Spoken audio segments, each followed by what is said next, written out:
Dopamine is involved in reward, but it's also involved in the pursuit of rewards.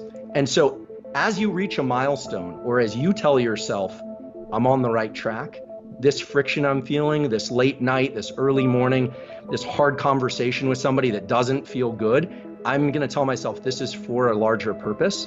That's that subjective insertion, that abstraction. And when you start releasing dopamine to those kinds of things, there's essentially no limit on the number of things you can do or the energy to do them. When we're in effort, we're always secreting adrenaline. We're always in pursuit, and it's draining, it's tiring. Dopamine has this beautiful capacity to buffer adrenaline. And you know this, you've experienced this before, because if you've ever been working really, really hard, maybe your team is depleted, everything's just a mess, and somebody cracks a joke, and all of a sudden, in an instant, it's like everything's reframed. That couldn't have been hormonal. Hormones work on the schedule of like hours to days to weeks. It had to be neurochemical. It absolutely had to be neurochemical, and that neurochemical is dopamine. When you look at communities of very high performers, they're very good at attaching reward to specific behaviors in subjective ways. So growth mindset and these dopamine rewards that we subjectively apply are not about saying, oh, you know, I had a terrible day, I performed poorly, but you know what, it's great, I just feel great anyway. It's not about that.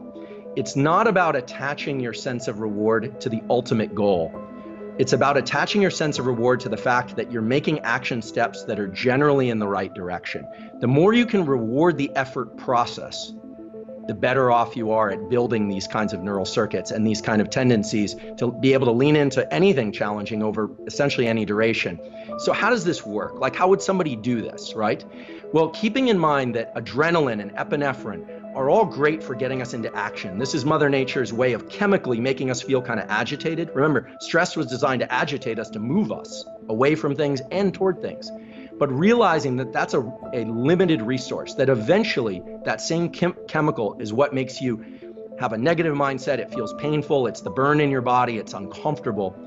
And realizing that dopamine can push back on that neurochemically. It can suppress those sensations of wanting to quit. You say, well, then how do I get this dopamine to work for me before I hit a goal? Because not every day is going to be a real win. There's some days, I mean, I know from my science career, there were days that were really hard, experiments didn't work, papers got rejected, and yet, you know, I've spent 2 decades or more just drilling on.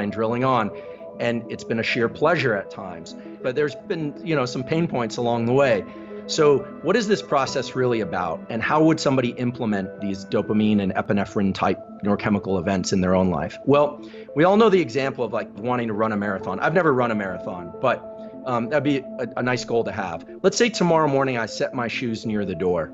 Now, a lot of people have talked about this. Day 1, you set your shoes near the door. Day 2, you go out the door. Day 3, you run around the block. Day 4. But the key thing is not just to go through the actions, but when you hit each one of those self-designated milestones, the milestones that you're setting out for yourself, you have to pause for a moment and tell yourself, I'm heading in the right direction. I haven't run the marathon yet, but this is the foundation upon which I'm going to lay another foundation, upon which I'm going to lay another foundation. And those little pulses of dopamine allow you to get that action step without the depletion that it would normally bring.